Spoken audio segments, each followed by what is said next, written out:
الحمد لله رب العالمين والصلاة والسلام على نبينا محمد وعلى آله وصحبه أجمعين أما بعد.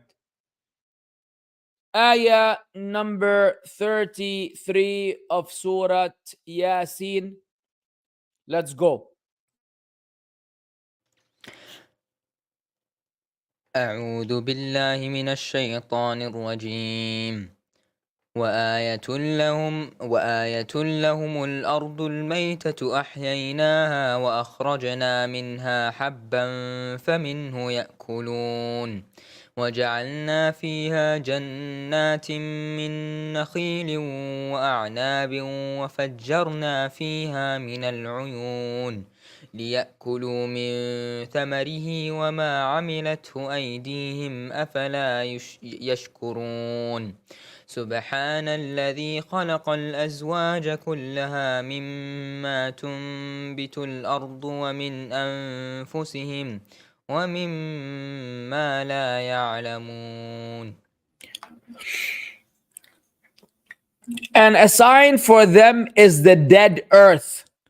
We have brought it to life and brought forth from it grain, and from it they eat. And we placed therein gardens of palm trees and grapevines, and caused to birth forth therefrom some springs, that they may eat of its fruits. That they may eat of his fruit, and their hands have not produced it. So will they not be grateful?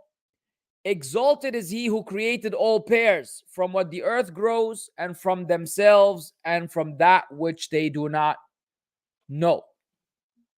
The Shaykh alayhi rahmatullah says in commenting on those particular ayat, أي وآية لهم على البعث والنشور والقيام بين يدي الله تعالى. A sign for them. A sign for what? A sign regarding being sent forth and being resurrected and being brought out of the graves, and standing before the hands of Allah for compensation, للجزاء على العمل, to be compensated for their deeds. هذه الأرض الميتة. So what is the sign for them? This dead earth. أنزل الله عليها المطر فأحياها بعد موتها. Allah sent down rain upon it after its death, so he brought it back to life. وأخرجنا منها حبا فمنه يأكلون من جميع أصناف الزروع ومن جميع أصناف النبات التي تأكله أنعامهم. Of every type of vegetation, every type of plantation that their livestock eat from. وجعلنا فيها أي في تلك الأرض الميتة جنات أي بساتين فيها أشجار كثيرة وخصوصا النخيل والأعناب. And we have made in it, meaning in that dead earth, a lot of gardens of multiple trees, specifically the palm trees and the grapevines. اللذان هما أشرف الأشجار. Subhanallah. Those are the most noble and the most important of trees. وفجرنا فيها أي في الأرض من العيون جعلنا في الأرض تلك الأشجار والنخيل والأعناب. So anyways, we basically brought from there from springs, meaning the trees and the palms and the grapevines. ليأكلوا من ثمره قوتا وفاكهة وأدما ولذة. So they may eat from its fruits. And the Sheikh basically said, قوتا is like your provision. وفاكهة is your fruit. وأدما is any adim, or the it's also known as what is the word that they use here locally? Anything that you dip, any type of food that you dip something into it and you eat it, it's called adaman. ولذة, and obviously good taste. والحال أن تلك الثمار ما عملتها أيديهم. And the reality is that those vegetations or those fruits, they were not produced with their hands. وليس لهم فيها صنع ولا عمل. They have absolutely no involvement in its manufacturing or in its making. إن هو إلا صنعة أحكم الحاكمين وخير الرازقين. Rather, it is only the product of the most wise of the wise and the most excellent of the providers. وأيضا, and also, فلم تعمله أيديهم بطبخ ولا غيره, and their hands didn't even get involved in cooking it or what have you. بل أوجد الله هذه الثمار غير محتاجة لطبخ ولا شيء تؤخذ من أشجارها فتؤكل في الحال. Allah made those fruits as such that they don't even require any cooking. They don't require any cooking. Rather, they are taken from the tree and they are eaten immediately. So you get a grape from the grapevine and you eat it right away. You get a date from the palm tree and you eat it right away. There's no process that you need to undergo in order to make this food edible, unlike other foods, which may not be eaten raw. Certain foods and vegetations and fruits, they may not be eaten raw. They have to go through a process of cooking them in order for you to be able to eat them. تمام. فأفلا يشكرون, will they not be grateful? من ساق لهم هذه النعم, grateful to the one who has brought to them those provisions. وأسبغ عليهم من جوده وإحسانه ما به تصلح أمور دينهم ودنياهم, and he has bestowed abundantly upon them of his generosity and his excellence, that through which the matters of their religion and their world are rectified. أليس الذي أحيا الأرض بعد موتها فأنبت فيها الزروع والأشجار وأودع فيها لذيذ الثمار وأظهر ذلك الجنى من تلك الغصون وفجر الأرض اليابسة الميتة بالعيون بقادر على أن يحيي الموتى. Isn't he who had given life to the earth after his death and grew out of it vegetation and trees and placed within it delicious fruits and made those gardens with those branches come out, and also had the springs explode from the dry dead earth with all types of springs and waterfalls and the likes and rivers? Is he not able, the one who did all that, is he not able to give life to the dead? Indeed. Bala. Innahu ala kulli shay'in qadir. Indeed, yes, he is able, he is over everything capable. سبحان الذي خلق الأزواج كلها أي الأصناف كلها. So the all, how exalted is you created all pairs, meaning all types. مما تنبت الأرض فنوع فيها من الأصناف ما يعسر تعداده. Allah diversified the types and the kinds, that which makes it difficult to enumerate. Like how many, what are you going to count? How long will it take you to go through the entire vegetables and fruits list? Right? Is it easy to enumerate them? Absolutely not. وَمِنْ أَنفُسِهِمْ فَنَوَّعَهُمْ إِلَى ذَكَرٍ وَأُنْثَى. And from among ourselves, and that means that we are in pairs, i.e. male and female. وَفَاوَتَ بَيْنَ خَلْقِهِمْ وَخُلُقِهِمْ وَأَوْصَافِهِمْ الظَّاهِرَةَ وَالْبَاطِنَةَ. And Allah made a distinction and a vastness between our creation and our appearances or our characters and our external and internal traits and characteristics. ومما لا يعلمون من المخلوقات التي قد خلقت وغابت عن علمنا. Subhanallah. From and he created of that which we don't know, from among the creation that were created and it is unknown to our knowledge. والتي لم تخلق بعد, and the ones that have not been created yet. And that reminds me of a documentary that I had seen once on, like, I don't know what it was called, something about the deep sea, meaning after years, just recently they were able to create or make machinery, submarines that were able to go down to certain depths of the sea that humans obviously have never explored before. And when they went down this deep, they saw creatures, sea creatures unlike anything they've ever seen. Species that are simply unknown to humankind, like strange, magnificent looking, like see-through, transparent fish that glows in the dark. Ya rajul, like a transparent fish. Its flesh is transparent, and then inside there, like it's phosphorus or blue or green. Yani things that the humans didn't even know existed. Those are recent discoveries based on machinery that allowed them to finally access certain depths of the sea that otherwise they were not able to access. So this is a sign of Allah's, this is a manifestation of the ayah, وَمِمَّا وَمِمَّا لَا يَعْلَمُونَ. And Allah creates from the things that they don't even know. They don't even know.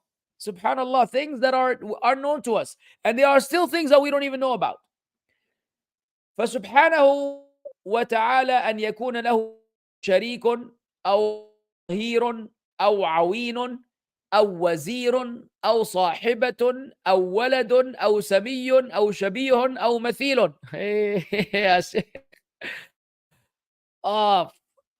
Translating is a tough job, but somebody's got to do it. Yalla, this is another test for your language skills, brothers and sisters, gentlemen and ladies. We discussed this yesterday when we had the other descriptions of النشور والموت والحياة والعون وما أشبه ذلك. الآن عندنا مجموعة أو عندنا مجموعة أخرى من الكلمات التي ربما تحسنون ترجمتها وربما لا تحسنون الترجمة. فلنجرب سويا ولنرى من كان مقتدر. أنت يا عادل النجار. Can you what? The mouse cursor? Abshir here. Huh. Yalla. Let me fix it for y'all. Yalla يا عادل أنت you're an Arab, no? ها يا عدول. Adele. أنت معلوم لغة العرب بيل؟ Yalla. Who's testing himself? Who could translate these two lines? And we will give you a free bottle of water, courtesy of One Way to Paradise, which we're going to get from the masjid for Taraweeh. No? Anybody? Somebody? Oppa. Mussab, you by yourself. You by yourself. Yalla khair. Yalla, we don't have all day. Let's go through this together. All right. It's good. It's a good vocabulary exercise. So first, we're going to begin thinking. What are you thinking about, man? It's okay, James. Take it easy on yourself. No problem. There's nothing to think. Either you know or you don't know. Either you know or you don't know. Let's do it together. Take notes, ya halween. Take notes. Barakallah feekum. Take notes. Learn. طيب. أولا شريك. Sharik means partner. Sharik means partner. That's why they say sharika is company. Sharika is a company because usually it's a partnership of individuals that make up a company. So sharik is your partner. And that's why you have shirk, which is associating partners with Allah. All right. Then we have dhahir. Dhahir is what? Who can quote an ayah from the Quran? قل لأن اجتمعت الإنس والجن على أن يأتوا بمثل هذا القرآن قل لأن اجتمعت الإنس والجن على أن يأتوا بمثل هذا القرآن لا يأتون بمثله ولو كان بعضهم لبعض ظهيرا. Say if the ins and the jinn were to come together to bring something like this Quran, they will not be able to do so even if they were supporters, assistants to one another. Dhahir is assistant. So he doesn't have a partner, he doesn't have an assistant. And another synonymous word with dhahir is aween, from aun. From aun. The root word is dhahr, like a back. Why is it called? Why is he called an assistant? Because you basically you use him as a backup, or you use him to, you know, someone who's got you back, basically someone who's got your back. Aween from Aun and Mauna and Iyaka na'budu wa Iyaka nasta'in. Aween is an assistant. So you have a supporter, Zahir, and an assistant, Aween. Wazir. Wazir. Yalla. It comes in the Quran. The word Wazir comes in the Quran. ايش هو اللي مجرر يا ففوز؟ لا لا لا لا لا لا. Minister. Bravo يا سارة. Bravo يا سارة. Who was the wazir of Fir'aun? Haman. Haman was the wazir of Fir'aun. And that's the minister. Okay, you could say vizier or whatever. These are okay, valid terms. Valid terms, no problem. طيب, صاحبة. This is a tricky one. Because there's a modern Arabic term, there's a modern Arabic, and there's a classic traditional Arabic.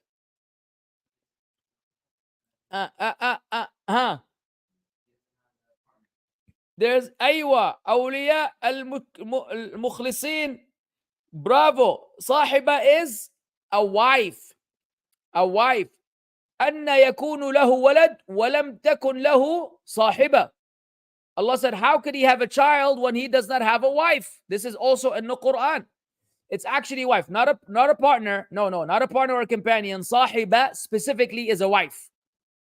And that's why you have sahaba, which is companionship, and also sahiba. But in modern day, pay attention now. In modern day, if they say sahibtu, they mean it's his girlfriend. Today, that term sahiba has been shifted from meaning a wife to meaning a girlfriend. They say msahab, msahbin, yani they're going out together outside of marriage. They say, in Lebanese person will say, hadi sahabti, meaning this is my girlfriend. Hada sahbi, this is my boyfriend. Pay attention. طيب, tamam. طيب, walad. Okay, if you don't know walad, then I'm just gonna quit this job altogether. Walad, everybody knows. Walad is son. The walad is a son. How do you differentiate, James? Depending on who you're speaking with. If you speak in Fusha with someone who's a student of knowledge, they're not going to use sahiba in the manner that I just explained. If you speak it to a local Lebanese guy, then he's not going to be speaking about a wife for sure. طيب, walad is a son. أو سمي. أيوة. Who can quote an ayah where the word sami is mentioned? يا حبيبي على الاختبار. If y'all were my students in a class, 95% of you would fail. In Surah Maryam, yes. هل تعلم له سمية. أيوة. سمي is an equal. أحسنت يا أولياء المخلصين. أحسنت يا أولياء المخلصين. Hey. Naam, the technical term sami is from ism, a name, but what it means is an equal. أو شبيه. شبيه. شبيه. If you attended the Aqidah al-Wasitiyya, then you will know that as well. If you attended the Aqidah al-Wasitiyya, we believe بما وصف الله به نفسه وبما وصفه به رسوله صلى الله عليه وسلم من غير تحريف ولا تعطيل ومن غير تكييف ولا تشبيه. تشبيه is likening Allah to His creation. Likening, resembling, all of these are correct. No problem. No problem. أو مثيل. مثيل from مثل. هذا مثل هذا. This is like that. مثيل is an equivalent. Shabih is similarity, and مثيل is an equal. So if you want to really be technical, Shabih is something that resembles something, whereas مثيل is something that is similar, particularly similar to something. Capish? في صفات كماله ونعوت جلاله أو يعجزه شيء يريده. Meaning you don't have any of those in the perfection of his attributes and in his lofty exaltedness, or that anything can stop him from what he wants. All right, you guys did a good job. You guys did an okay job. Now you're starting to get the drift. Is that what it is? You started to understand how this works. I told you this is valuable work. And this, what you're doing right now, you will be surprised. You will be surprised. And I've said this many times, and I will say it again for those of you hearing this for the first time. The best way to memorize vocabulary is by engaging with the word and writing it down. It is not merely memorization. And all of you know this from school. When your teacher used to give you 10 words to memorize, you would forget 5 of them by next week, 6 of them by 2 weeks, 7 of them by 1 month. And after 6 months, you have 1 word of the 10 words you learned because it was forced upon you and you just memorized it by re-saying, afterlife means, the life after death, blah, blah, blah. But when you engage with the word, you write it down and you look it up and you interact with it in some way, it's very likely that you'll be able to retain it in your braino. So now, next time you're attending a dars of a sheikh and you hear him say these words, a light bulb is gonna pop in your head. Or you're behind the imam in the salah and you hear him say, هل تعلم له سمية, or any other word that we just use right now. لم تكن له صاحبة, لم يتخذ ولدا, لو كان بعضهم لبعض ظهيرا, وإلى آخره. You're going to be like, hey, I know this, I've heard this, I've learned this. So it's going to give you a boost of iman. It's going to give you a boost of iman because you know what's going on. You're not oblivious to the world. Capish? يلا آية number 37 يا مولانا الشيخ. وآية لهم الليل نسلخ منه النهار فإذا هم مظلمون والشمس تجري لمستقر لها ذلك تقدير العزيز العليم والقمر قدرناه منازل حتى عاد كالعرجون القديم لا الشمس ينبغي لها أن تدرك القمر ولا الليل سابق النهار وكل في فلك يسبحون. These are some powerful ayat when it comes to the nature of the universe and Allah's greatness in His creation, subhanahu wa ta'ala. And it is an occasion for me to remind you that we Muslims don't mind using certain ayat of the Quran as scientific miracles, but we use it as a supplement and as something that yusta'nasu bihi, something that is supportive, and it's an additional extra. We don't base our da'wah and our iman on scientific miracles just because of the fact that science is unstable and science is inconstant and science changes. So we use these just to help a non-Muslim understand some of the miraculous nature of the ancient teachings that Islam brought before science made a lot of these discoveries. But we don't make this the basis upon which people understand Islam or accept Islam, because it is not merely science. So here it says, and a sign for them is the night. We remove from it the light of day, so they are left in darkness. And the sun runs on course toward its stopping point. That is the determination of the exalted in might, the knowing. And the moon we have determined for it phases until it returns, appearing like the old date stock. It is not allowed for the sun to reach the moon, nor does the night overtake the day, but each in an orbit is swimming. The Shaykh rahimahullah says, أي وآية لهم على نفوذ مشيئته وكمال قدرته وإحيائه الموتى بعد موتهم. And a sign for them about Allah's Allah's nufudh is like the execution, the application of His will, and the completeness of His ability and His revival of the dead after they die. What is an ayah for them? How is this an ayah? الليل نسلخ منه النار أي نزيل الضياء العظيم الذي طبق الأرض فنبدله بالظلمة ونحلها محله.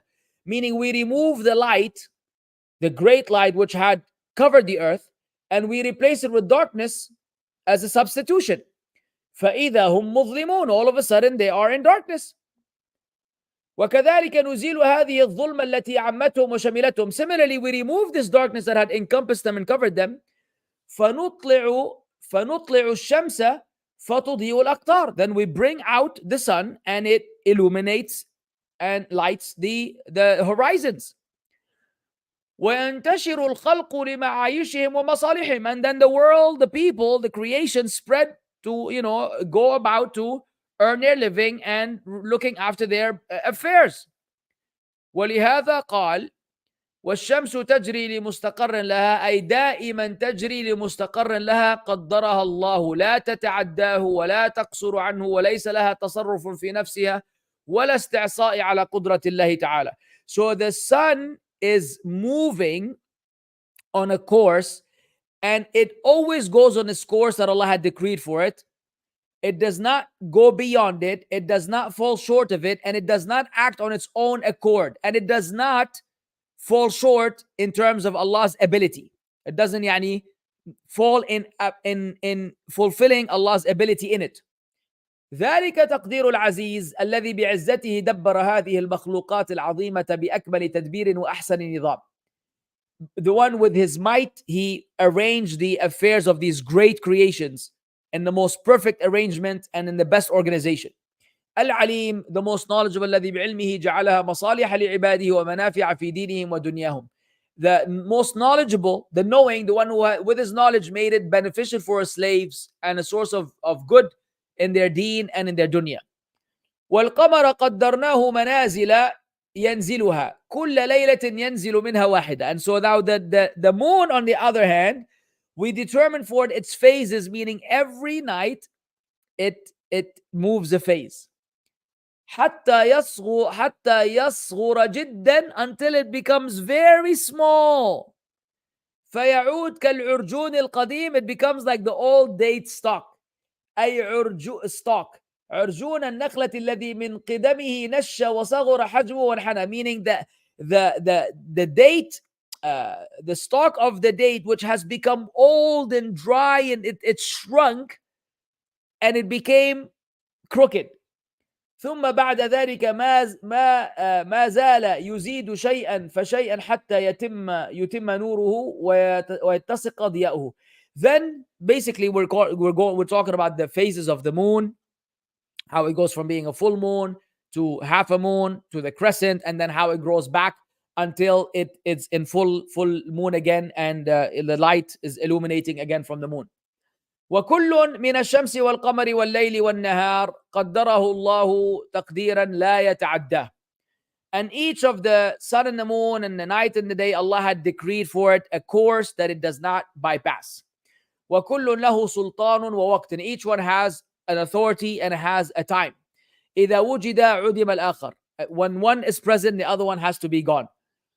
ولهذا قال لا الشمس ينبغي لها أن تدرك القمر أي في سلطانه الذي هو الليل. So the sun cannot overtake the authority of the moon, which is the night. فلا يمكن أن توجد الشمس في الليل. You can never find the sun in the night. Obviously. Now you're saying dur, but again, why is it dur? Why is it like that? Because Allah made it like that. Why is it that you don't go out in the middle of the night and you see the sun over there? Because if the sun were to come in the middle of the night, it's not night anymore. Capish? فيدخل عليها ولا الليل سابق النهار. And the night cannot precede the day. فيدخل عليه قبل انقضاء سلطانه. So then it enters upon it before its time is up. وكل من الشمس والقمر والنجوم. And each one of those, the sun and the moon and the stars, في فلك يسبحون. All of them are in an orbit and they are swimming. أي يترددون على الدوام. Meaning they are constantly going back again and again to their phases. فكل هذا دليل ظاهر وَبُرْهَانٌ بَاهِرٌ. All of this is a clear, unambiguous evidence and an outstanding proof على عظمة الخالق وعظمة أوصافه, about the greatness of the Creator and the greatness of his descriptions. خصوصا وصف القدرة والحكمة والعلم في هذا الموضع. Specifically, the description of the ability and the wisdom and the knowledge in this context. Seeing the moon during the day does not mean that the moon has overtaken the right of the day. That's why it's still day. If the moon were to appear in the day, the sun were to disappear because of that, then you would have a concern, Mr. Doubts. But that is not what is being said here. The sun and the moon are not the same. The sun is sirajan wahaja, and the moon is diya'a. They are not even the same scientifically. One of them actually is raging with light and fire, and the other one is just a reflection. It's a light. So that we're talking about the sun. That's what Allah says. لَلشَّمْسُ يَنْبَغِي لَهَا أَن تُدْرِكَ الْقَمَرِ. He didn't say لَلْقَمَرُ يَنْبَغِي لَهُ أَن يُدْرِكَ الشَّمْسِ. Ya Sheikh, did you pay attention? Allah said لَلشَّمْسُ يَنْبَغِي لَهَا أن تُدْرِكَ الْقَمَرِ. The sun is not the one who can exceed the night, the moon, not the other way around. That's actually a miracle. The fact that Allah Azza wa Jal said that. And then he said, وَلَا اللَّيْلُ سَابِقُ النَّهَارِ. And the night does not precede the day. He never mentioned the example that you mentioned, which is not a big deal. The fact that you can still see the moon sometimes during the day. إيش هذا؟ المهم. We got how many ayat? يلا اقرأ إلى 45.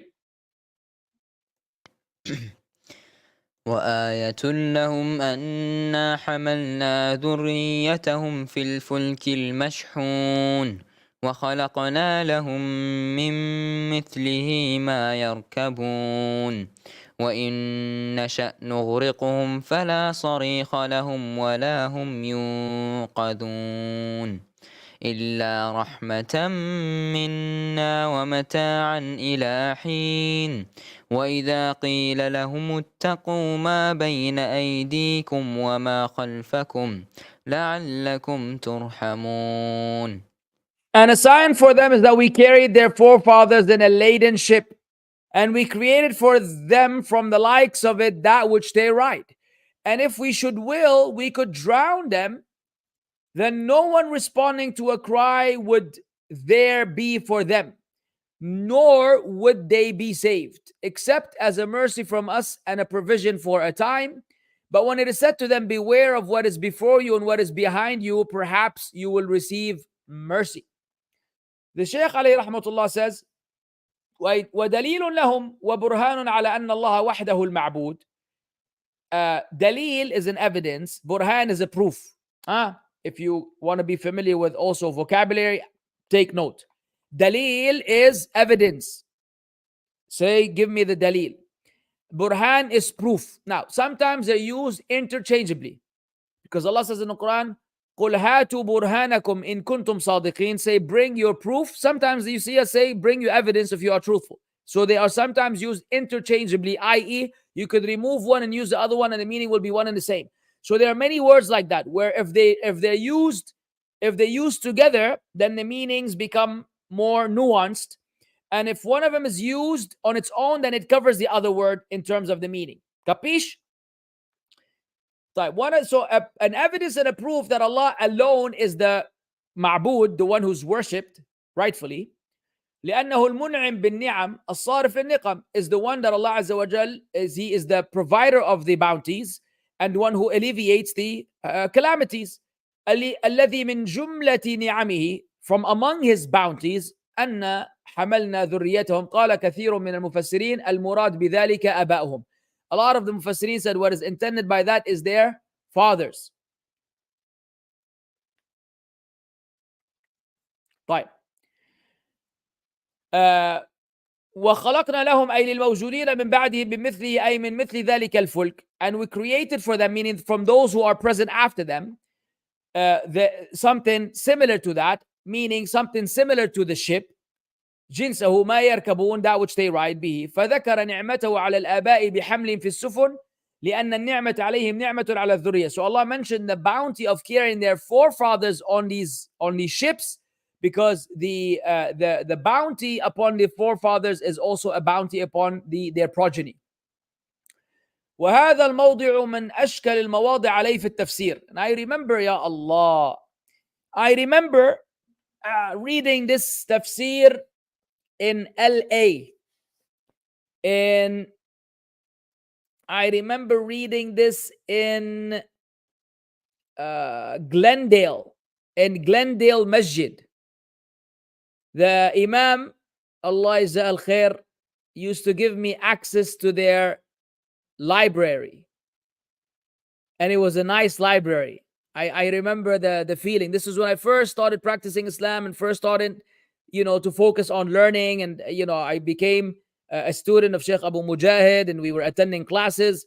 So, at these early days, you become obsessed with acquiring more knowledge and knowing what's going on. I remember reading this and I remember being amazed because I knew of another ayah, I believe it was in Surah Al-Isra, that actually answered this confusion of the Shaykh. The Shaykh here mentions that this particular ayah is one of the most problematic ones for him in tafsir. And I remember clearly knowing the answer to this ishkal, which I never wind up writing down because I was thinking, who am I to fix a problem that the Shaykh rahimahullah had faced? But subhanAllah, here we are. I don't know how many years now, 20 years later or something. Here we are discussing the very subject matter. And perhaps, inshallah, I will look up this answer I had found back then, because there's another ayah which explains the confusion that the Shaykh is mentioning. And it basically puts this whole confusion to rest. But inshallah, we'll leave it maybe for next class. For now, let's read what the Shaykh is saying. He said, وَهَذَا الْمَوْضِعُ مِنْ أَشْكَلِ الْمَوَاضِعِ عَلَيْهِ فِي التَّفْسِيرِ. This context, this issue, this situation is one of the most problematic ones for me in exegesis. فإن ما ذكره كثير من المفسرين من أن المراد بالذرية الآباء مما لا يعهد في القرآن إطلاق الذرية على الآباء. What many of the scholars or the mufassirin mentioned, that what is intended by the dhurriya here is the fathers, is something that the Quran never really used. The Quran never really used dhurriya to speak about the fathers. بل فيه من الإبهام وإخراج الكلام عن موضعه ما يأباه كلام رب العالمين. Rather, there's a certain type of ambiguity and misuse of the words, and not in line with the context, what the speech of the Lord of the worlds rejects. وإرادته البيان والتوضيح لعباده, knowing that Allah Azza wa Jal intends and wants to clarify things for us slaves. So the fact that some of the scholars said أن حملنا ذريتهم, meaning أباءهم, the Shaykh is basically saying that doesn't make sense, that what is intended by ذريتهم, which is usually used to mean progeny, is now being used to mean fathers. And he's saying the Quran doesn't usually use this term, even though many of the mufassirin explain it in this manner. وثم احتمال أحسن من هذا. There's a better possibility. وهو أن المراد بالذرية الجنس وأنهم هم بأنفسهم, meaning what is intended by ذرية is the kind, like mankind. And it is themselves. لأنهم هم من ذرية بني آدم, because they are from the ذرية, they are from the progeny, from the children of Bani Adam, from the kind of Bani Adam. ولكن ينقض هذا المعنى قوله وخلقنا لهم من مثله ما يركبون. But what negates this understanding is the continuation of the ayah, which says, and we have created for them what is like it, that which they ride. إن أريد وخلقنا من مثل ذلك الفلك, if what is intended we created like a ship, أي لهؤلاء المخاطبين ما يركبون من أنواع الفلك, meaning those who are being addressed right now, they're able to ride something similar to the ship. فيكون ذلك تكريرا للمعنى تأباه فصاحة القرآن. This becomes a type of redundance in the meaning which the eloquence of the Quran rejects. It couldn't be that Allah is saying twice the same meaning, like Allah repeating the same idea twice. There has to be a distinction between them. فإن أريد بقوله وخلقنا لهم من مثله ما يركبون الإبل التي هي سفر البرهان. If what is intended by the statement of Allah Azza wa Jal, and we have, where is it? Let me just, and right here. And we created for them from the likes of that which they ride. If what is intended by that is the ibil, the camel, which is like the sufun al-bar. It's known as the desert ship, or the land ship, because the camel, you travel long distances on it the same way you travel long distances on a ship in the sea. استقام المعنى واتضح. Then the meaning becomes upright and clear. إلا أنه يبقى أيضا أن يكون الكلام فيه تشويش. But then still there's an element of confusion and distraction. فإنه لو أريد هذا المعنى, because if that intention was intended, if that meaning was intended, لقال وآية لهم أن حملناهم في الفلك المشحون وخلقنا لهم من مثله ما يركبون. Allah would have said, and we have created for them and assigned for them, we have carried them on the laden ship, created for them the likes of that which they ride. فأما أن يقال في الأول حمل ذريتهم, Allah did not say what is it? حملناهم. Allah said حملنا ذريتهم. So now the Shaykh saying the meaning, but what do you say about that? وفي الثاني حملناهم, and the second one we carried them. فإنه لا يظهر المعنى إلا أن يقال الضمير عائد إلى الذرية. You will never understand the meaning until you say that the pronoun is in reference to the progeny, which is, according to some of the scholars, is forefathers. I know I confused you because it is confusing. والله أعلم بحقيقة الحال. Allah knows about the reality of the situation. المهم, ولما وصلت في الكتابة إلى هذا الموضع, after I had reached a point in writing, the Shaykh said, ظهر لي معنى ليس ببعيد من مراد الله تعالى. Another meaning appeared to me that is not far from what Allah عز وجل intended, perhaps. وذلك أن من عرف جلالة كتاب الله وبيانه التام من كل وجه الأمور الحاضرة والماضية والمستقبلية, meaning whoever knows the loftiness of the book of Allah عز وجل and its clear explanation of everything in every respect, whether it is present, past, or future. وأنه يذكر من كل معنى أعلاه وأكمل ما يكون من أحواله. That Allah, when He mentions the meaning, He mentions the highest form of the meaning, that which will basically cover whatever is beneath it. وكانت الفلك من آياته تعالى ونعمه على عباده من حين أنعم عليهم بتعلمها إلى يوم القيامة. And the ships were among the bounties of Allah upon His slaves from the time He bestowed it upon them until the day of resurrection. ولم تزل موجودة في كل زمان إلى زمان المواجهين بالقرآن, and it remains to be available from time to time, المواجهين بالقرآن, and it is being used against those who are being addressed by the Quran. فلما خاطبهم الله تعالى بالقرآن, so when Allah spoke to them in the Quran, وذكر حالة الفلك, and He mentioned the affair of the ship, وعلم تعالى أنه سيكون أعظم آيات الفلك في غير وقتهم, and Allah knew that the greatest signs of the ship will be in a time other than the time of the people back then. وفي غير زمانهم, and in other than their time, حين يعلمهم صنعة الفلك البحرية الشراعية ومنها والنارية والجوية والسابحة في الجو كالطيور.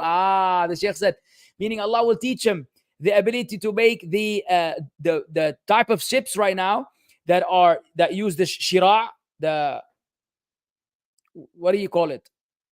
Not the, what do you call the fabric that is on the ship that helps it go on with the wind? I don't remember the word now.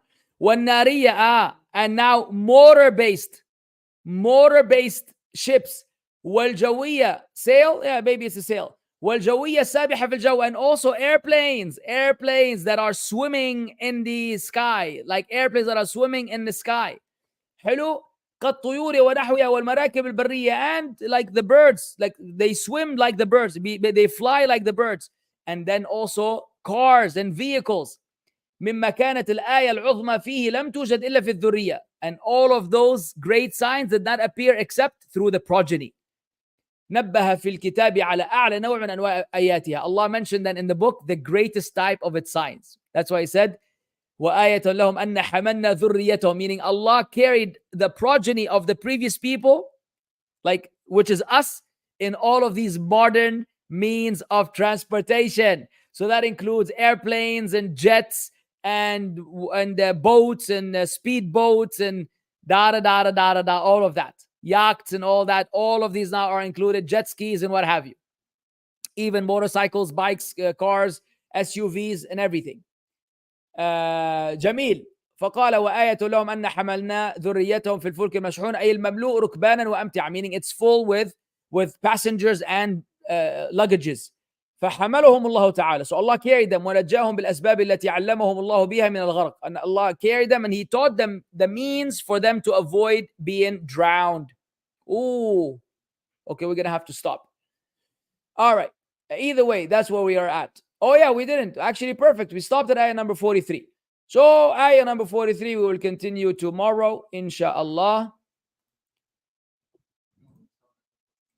Oh, whatever. You tell me tomorrow, inshallah.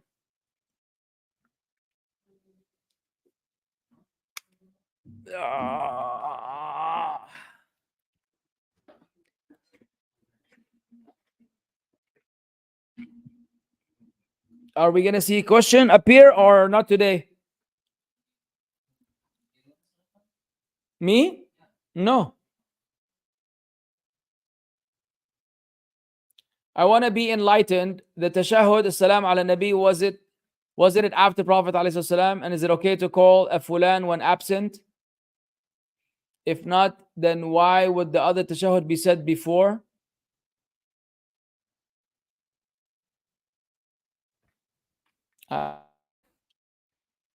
Like, what if some Sahaba prayed at absence of the Prophet? Wallahi, ya fufuz, you need a translator and an interpreter and a PhD professor to dissect this question of yours and be able to answer it.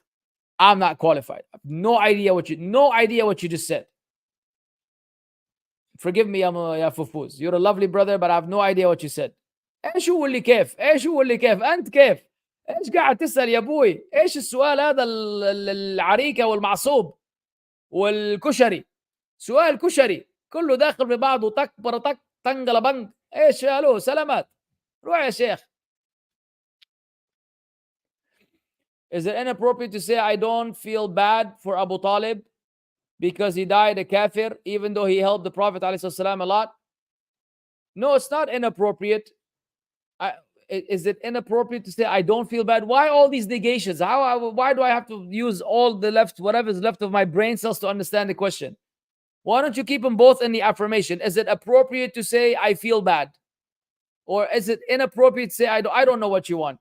Bottom line is, yeah, Sheikh Qasam Billah, why do you torture me? What did I do? What did I do to be tortured like this in these questions? Don't say anything about Abu Talib. Just don't worry about him. Don't worry about him. He will go to hell and he will burn in hell. End of story.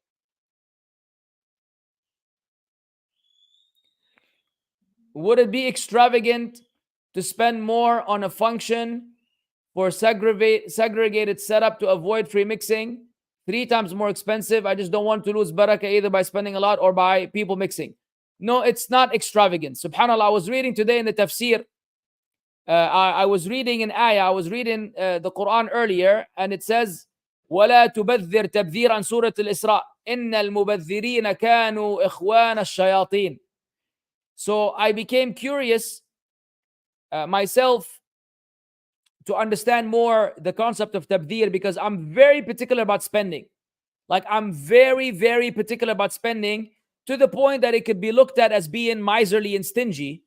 And I see it as me being very careful of not falling into tabdhir. So I read an excellent statement of Mujahid. He said, if a man were to spend all of his money in halal, in that which is pleasing to Allah, it would never count as tabdhir. But if he were to spend a mud, which is the equivalent of a handspan, in haram, then that would be tabdhir. So if you're going to spend something pleasing to Allah, then it doesn't fall under extravagance. It does not fall. SubhanAllah, I just read this today, akhi. Allahu Akbar, just so that perhaps I can answer this question for you. If you spend it fima yurdillah and the obedience of Allah, it can never be extravagance. But as a little bit you spend that is haram, it becomes extravagance.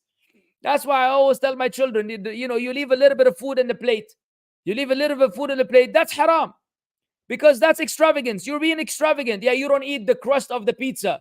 You don't eat the crust of the pizza. Eat the crust of the pizza, before I turn it into a clothes and make you wear it down the street. Eat it, and because you thrown away this ni'mah is extravagance. You understand? Hey.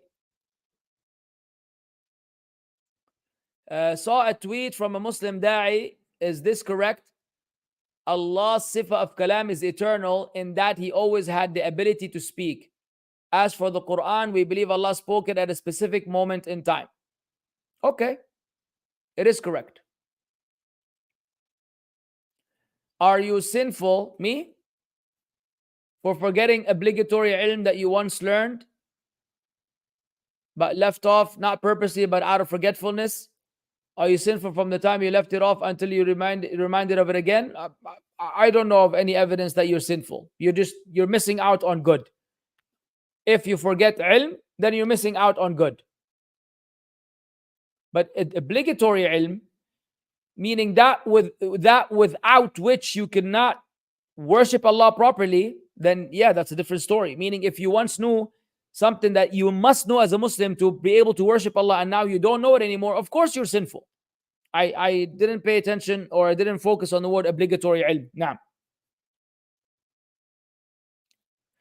when our beloved Prophet Muhammad ﷺ joked about selling his slave companion, but he obviously wasn't a slave, is this considered a lying type of joke? Shukran.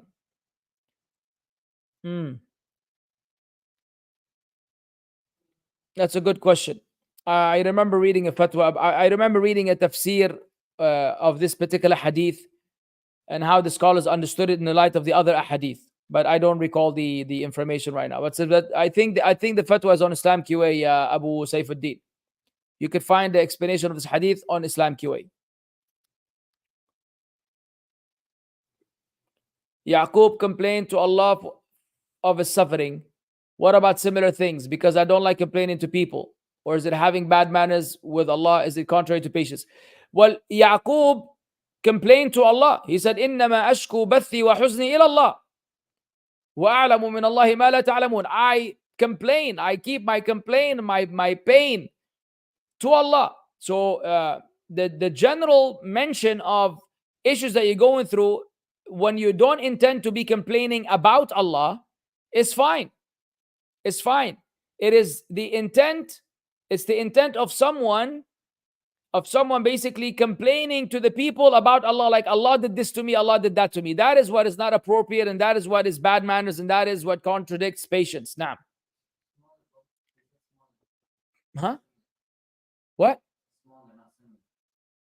How about what about smaller things? Okay, yeah, same thing. Is there an encouragement obligation in the Quran to learn Arabic? And do we say that it is sacred, or just like any other tongue? Well, I mean, وَكَذَلِكَ جَعَلْنَاهُ قُرْآنًا عَرَبِيًّا, and such we had made it an Arabic Quran.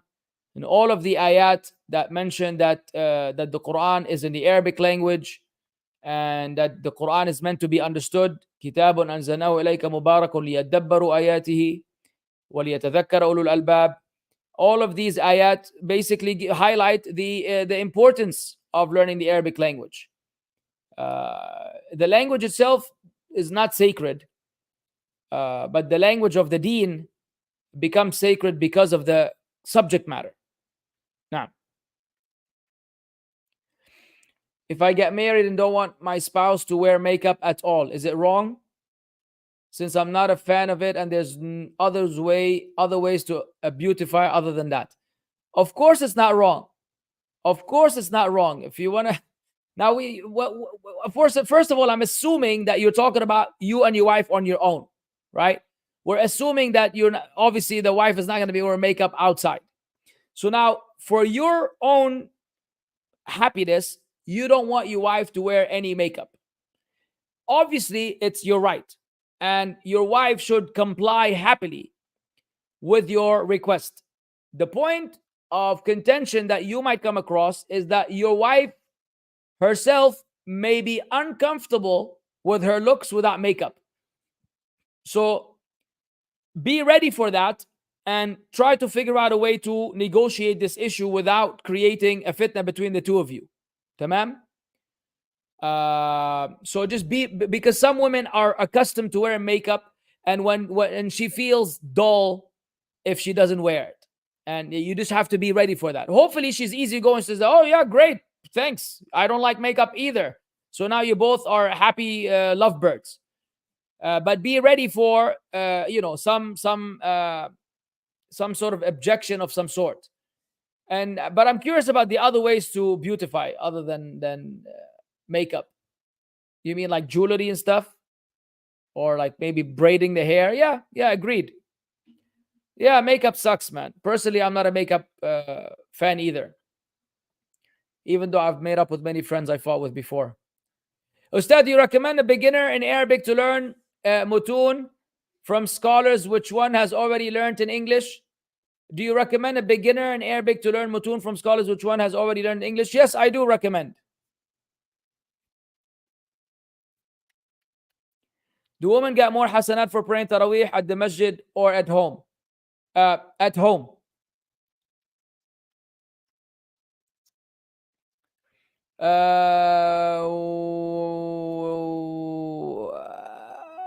طيب ماشي. وجزاك. وعليكم السلام يا من المسلمين. الحمد لله رب العالمين. That's the wildest name of a channel or account or whatever you want to call it. It's like a biography. Yalla. Is it permissible for me to sit at the dinner table with my mahram family members alongside non-mahrams, keeping in mind that they are all free mixing, laughing, joking, no hijab, as long as I keep quiet and don't engage in conversation or my gaze and eat food quickly and leave? No, of course, you already know the answer. May Allah forgive us for our shortcomings, but no, you cannot.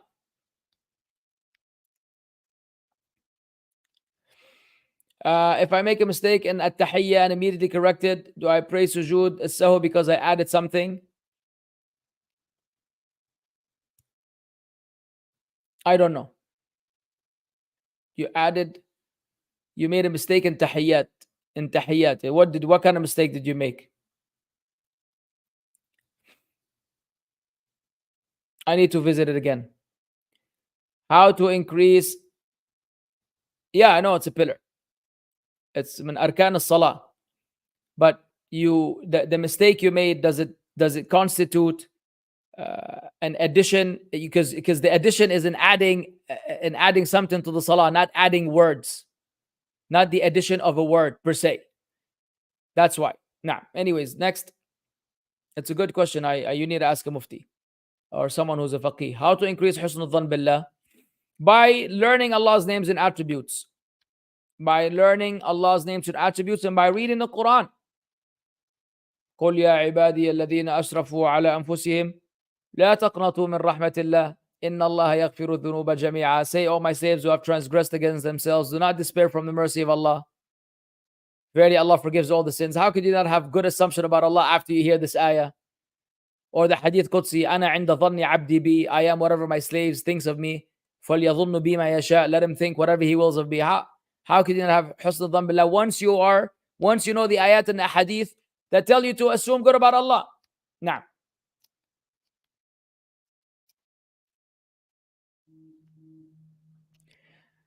do you know if there's any way for us to ask Sheikh Salman Rahali questions or any other Salafi scholars from the West? No, I don't know if there's any way. I don't have the Sheikh's number, and I don't know how you'll be able to reach him. Barakallah feek.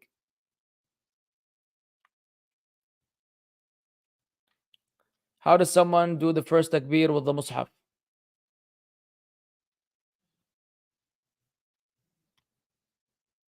What do you mean? Someone carrying the mushaf and they do takbir? These people, man, you mean the imam himself? He doesn't carry the mushaf until he does the takbir first.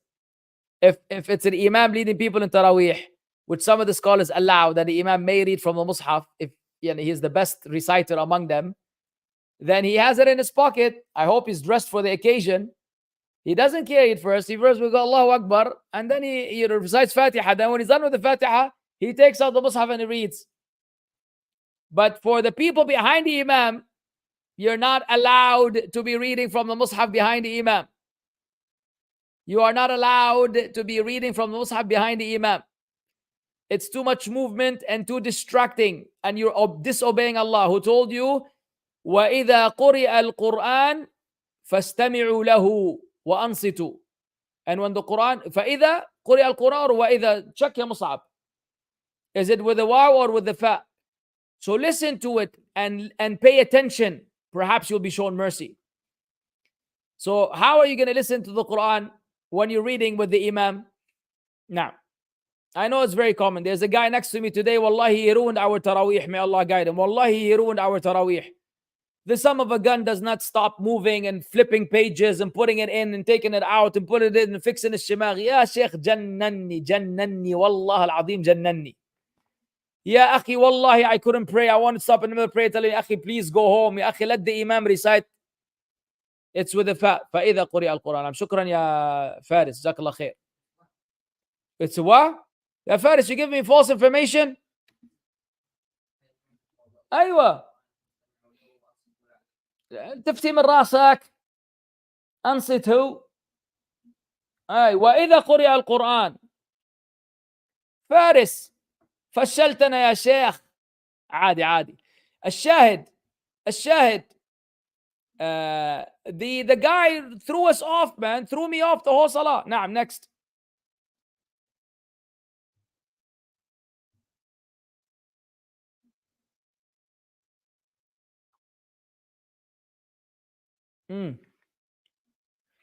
If a parent is practicing sihr against their children, do their children have to keep ties of kinship?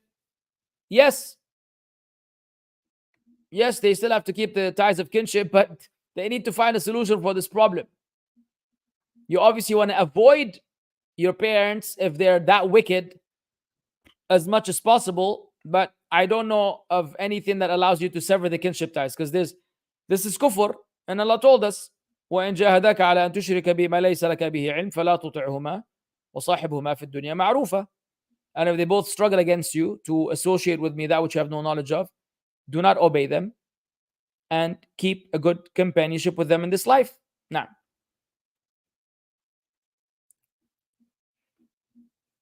which is the largest book in your library collection? I don't know. I don't really check books by size.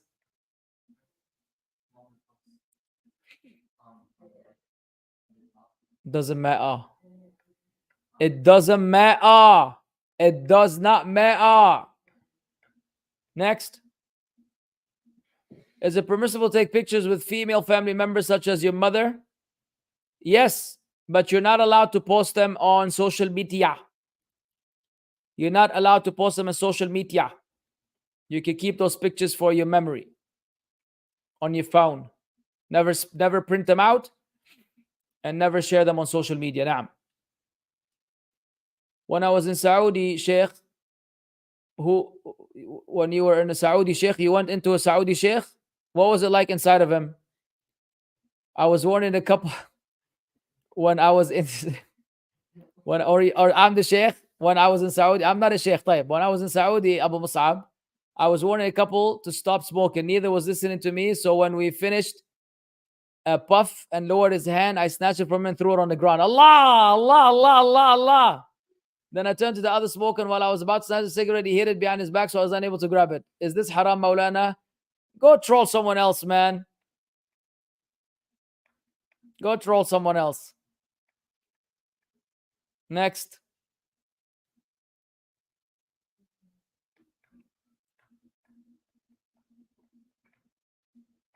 Yalla ya Hajji. Next question. Fufuz, let's forget about Fufuz's questions for now. Fufuz needs a dedicated sheikh for him. What can I do as an older brother to fulfill my responsibility to my little sister? She isn't being raised Islamically. I feel very sad seeing her watch lots of TV and songs. What you can do is you can get involved quickly and teach her. What do you mean, what can you do? That's what you can do. You need to do the work. You need to compensate for all the harm that she's undergoing, and you need to teach her. You need to cater for her. You need to nurture her. You need to look after her. You need to provide for her. She's 4, that's beautiful. She's still moldable. She's still adjustable. Do your part.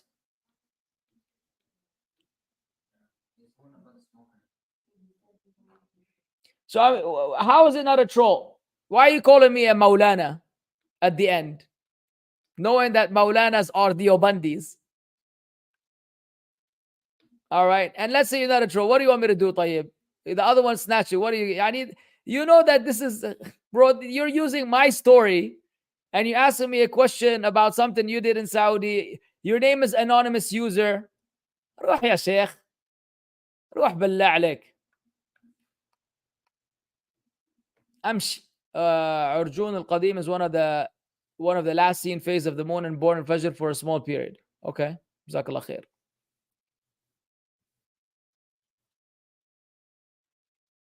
All right. طيب جزاكم الله خير. You mean we only recite Allahumma innaka afuun tuhibbul afwa when we think it's Laylatul Qadr? Correct. Correct.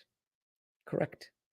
And that could be at the last 10 nights of Ramadan because of the opinion of Shaykh al-Islam ibn Taymiyyah that some of the hadith mentioned that there's, you know, 9 nights left, 7 nights left, 5 nights left, 3 nights left, 1 night left. And the other one mentioned the 21st, 23rd, 25th, 27th, 29th. So you're basically you're counting either forward or backward. That means, technically speaking, the last 10 nights, any one of them is eligible to be Laylatul Qadr. Any one of them is eligible to be Laylatul Qadr. And if so, then in the last 10 nights of Ramadan, you could repeat, Allahumma innaka afuun tuhibbul afwa fa'fu anna.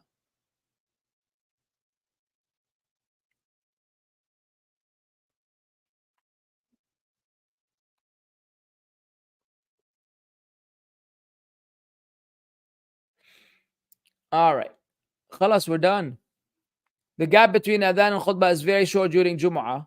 Should I continue to finish the dua after Adhan or stop as soon as the Imam starts Khutbah? Wait. The gap between Adhan and Khutbah is very short during Jumu'ah. Should I continue to finish the dua after the Adhan?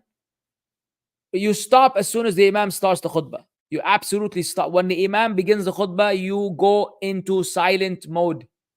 You go into absolute silent mode. Not even a word.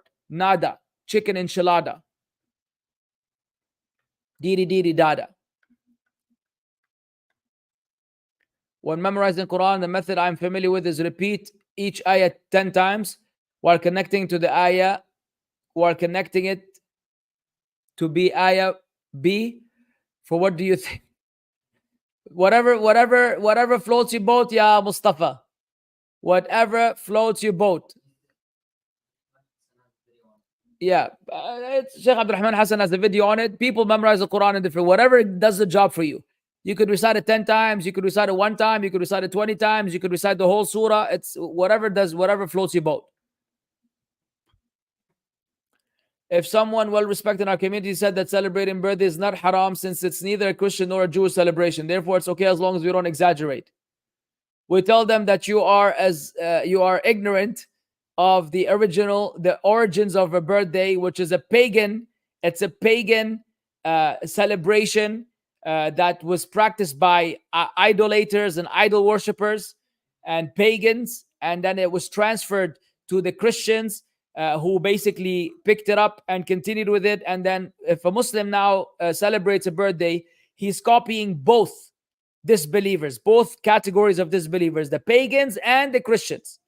And everything associated with the birthday is baseless in Islam.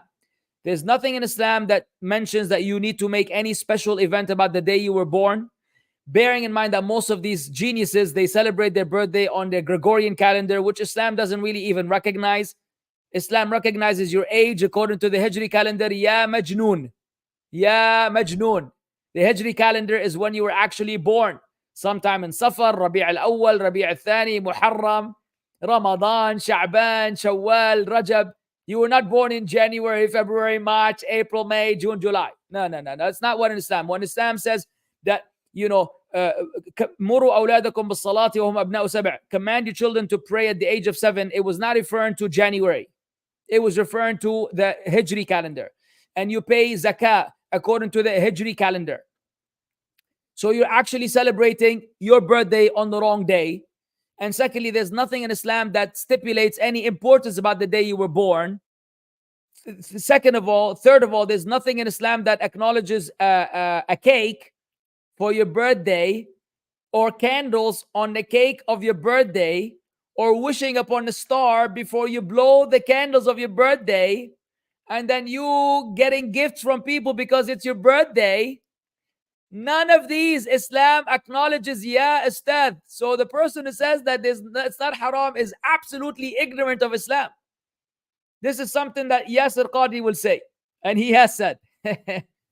After being a staunch believer in the Sunnah, slowly but surely you start putting up these, I don't know,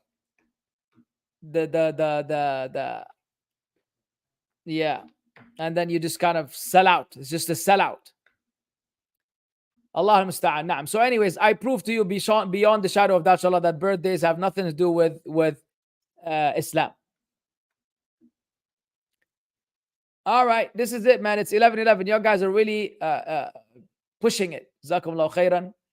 وبارك الله فيكم. We'll see you tomorrow. إن شاء الله. سبحانك اللهم وبحمدك. أشهد أن لا إله إلا أنت. أستغفرك وأتوب إليك.